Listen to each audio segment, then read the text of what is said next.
This project is essentially about a tribe called the Lisu who live inside Namdapha National Park right on the Indo-Myanmar border in Arunachal Pradesh. And I had heard a lot of stories of loss, of death, of suffering, but most importantly the grace and the gentleness that the Lisus have. They live deep inside the forest. They don't have any resources, they don't have roads, they don't have electricity. Their children don't have any schools and teachers, there are no doctors, there are no hospitals. They live and die all alone, and yet they have no bitterness or hatred towards anybody. Of course, they have expectations. So such stories stayed with me. Year 2015, I went back. I thought, okay, let me go back again. I have to do something more. I went back. I spent a month with them, and over the years, my expression was also changing. As I was growing as a photographer and as a person, as I was going through my own dilemma on how to photograph and how to photograph in a way that will communicate the story better to the audience. And I was constantly, even as an academic, I'm constantly focused on the audience, as to how the audience will perceive the story, what works, what are the problems of representation today, what are the problems of the classic documentary approach. People's response to me has always been mixed. They're not very much exposed to outsiders. Not that they're completely cut off, but they're much lesser exposed to outsiders. So there's a great issue with the trust aspect when it comes to them trusting outsiders. Over the years, of course, they've been seeing me. There are still some who doubt me. They have a big conflict with the forest department, and so they keep on wondering whether I'm someone from the forest department. So there are sections who do wonder, why is this guy coming back every now and then, year after year, why is he coming back? So there is an aspect where it's still problematic, where they doubt. But there is a major aspect of the people where they've started to trust in me. One of the key reasons is every story that I've done, every year whenever I go back, I carry a lot of photocopies, either it's colored copies and original magazine copies, and I take it with me. I give it to the tribal leaders and I share those copies even with the villagers, with the Lisus. And so they read, they sit together, they talk about it. I think that has been an effective way. I also print the photos that I make of them as much as I can, and I go and give it back to them. So there have been certain gestures which I think has helped bridge that distance over the years. Well, when we all started photography, many of us grew up with the notion that we are going to use photography as a medium to change the world. Those illusions are gone, unfortunately. Now, my clear intention with the Lisus is we have heard about the Konyaks, the Nagas, and many other tribes, the Wanchos, and they're all famous. And a major part of them becoming famous is because of the colonial anthropological archive, the classic documentary approaches where we've exoticized them. The Lisus, on the other hand, it's an amazing tribe. They do not have those exoticizing features. They don't dress up in an exotic manner. They're not headhunters. They're not aggressive. And so my clear thing was that they live with so much of suffering and yet they have so much of grace. But why is it that they've never been talked about? 25 years back in the year 1993, there was an anthropologist who went over there. He stayed for quite some time, and that's the first and the only account of the Lisus living in India through a book profile of a little known tribe. In the last 25 years, no anthropologist, no ethnographer, no journalist, nobody's gone back. I'm like, why? So a very safe intention that I drew out of my experience was that I want people over here to get to know that this tribe exists. And that's been a core intention. But also, another intention is that I don't want to talk only about the suffering and loss and all the negatives, but I also want to bring forward the amazing beauty, the gentleness, and the brilliant way in which they cohabit with nature. When I started photographing the Lisus in the year 2013, I distinctly remember that I went and made very studio portraits with a black backdrop. So I had decontextualized them. I used artificial lighting. They looked good. I asked them to come dressed in their traditional attire. So they had these headgears and their hemp jackets that is part of the Lisu traditional attire. I photographed them in that. I felt pretty good about it. I came back. Only over the years of engagement I realized that I'm adding to the problem of representation. I'm again showing them as a species, like an exoticized community, worthy of us going and watching them. Hey, let's look at them. Oh, it's a tribe. Oh, here's a tribe that lives deep inside the forest without any support and they can live by themselves. So there's a certain exoticized sensationalistic factor that was prevalent in my practice at the time, also because I came from the classic documentary approach.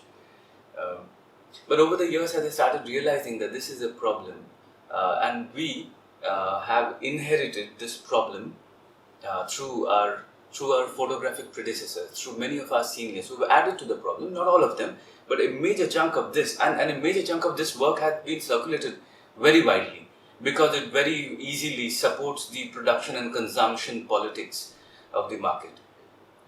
In 2015, with the Nepal earthquake, I came up with the series as a response to the earthquake and how trauma affects people. So the series Between Grief and Nothing was a conceptual approach. That opened up my way of seeing and exploring alternative ways of representation. I was not happy with the way I was photographing. I would make an image, but I did not find myself in that image. And so, over the years, it's a very organic shift. I slowly started trying staged approach. Okay, so I'm using lighting, I'm asking the people to sit and pose. But then gradually, a step at a time, it slowly moved more into the conceptual zone. In photography, we show the body of somebody, the physical, the anatomical aspect. What happens to the heart? What happens to the mind? What happens to the feelings of these people? They might be a certain tribe and we might be from a different community. So at the spirit of the human level, we are all the same in a certain way. I did not want my practice to be feeding on the differences, but I wanted to find a way to bridge these differences. So that's been the attempt. Now the conceptual approach, from there, it moved on further. Professor A.K. Ramanujan from the University of Chicago, in one of his books, Folktales of India, he talks about self-sufficient village communities to be mythical entities. That one line stayed with me. How is it that self-sufficient village communities are mythical entities? And then I started deliberating on what does it mean to be self-sufficient, especially given that now we can't even sew a button on our goddamn shirts. And here these guys make their own house, they toil, they do every single thing. They teach their own children, they treat their sick, they have knowledge of the plants, the herbs, they have traditional wisdom, they're really good at making things from furniture to their house to every single thing that we can't do. You go to their villages, you won't for a moment think, oh, it's not governed and controlled by the modern governance structures of law and order. You just see it as a beautiful, serene people who are very organized. They have their own democratic governance system. So they're not far removed from us and they're managing everything by themselves. So how can they do that? What is within them that allows them to go on living like that with a certain balance? And that's the genesis, that was the seed from where the conceptual approaches came.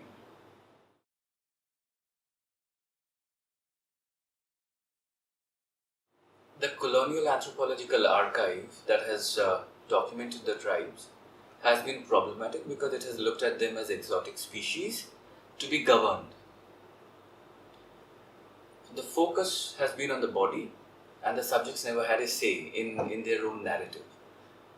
What I'm doing with my conceptual approach is, first, it started with a lot of research, a lot of interviews.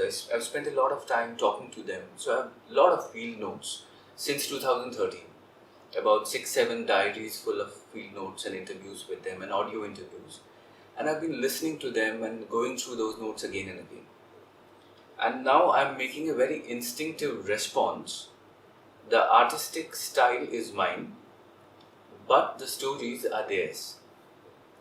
Now, why am I photographing them in this certain dream-like state? Like I was mentioning, that I'm more interested in their spirit of life, in their energy, in their feelings, rather than barely communicating facts in the documentary fashion. Something that I'm already doing, partly. But the other part, the conceptual part, um, here there are two key figures who have influenced my thinking.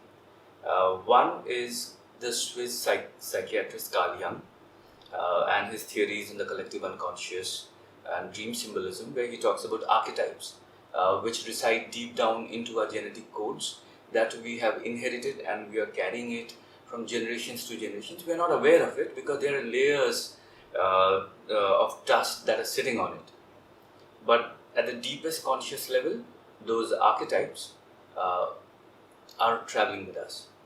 And so he says that if our work represents or uses these archetypes, then it picks up a certain universality in the language. In terms of the aesthetic, I've been very much influenced by Andrei Tarkovsky. Something that sometimes does get noticed in the way I'm making the pictures. Of course, I'm very mindful that my work should not be looking like Tarkovsky. It cannot look like him. I'm nowhere close to being a legend like him. But his philosophy has greatly influenced me. Dream symbolism and a certain amount of magic realism that comes in, and it's a twin relationship between the two. Namdapha is a bit of a funny place, the forest. Funny, not in a very funny sense, but in a very mythical sense. The forests are really alive, and it sounds funny for me to say this, but when I'm in there, I get a lot of dreams. And there are scenes that come to me in my dream. A lot of images that have happened in Imagine Homeland have been a result of the dreams that I've seen when I'm there. Now, about each of these scenes sometimes coming out of these dream responses, I keep my focus on symbolism. I keep contemplating on what codes from within their socio-cultural context can be brought in that might represent or suggest or allude towards something that I want to tell about the Lissus. The story is there, but the fashion of storytelling is mine.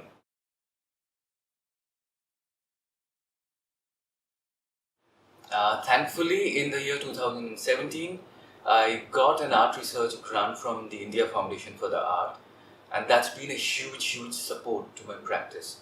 One is, it also allows you to believe that, oh, there's someone else that believes in your vision of what you want to say or what you want to do. So there's been a big financial support that came from them.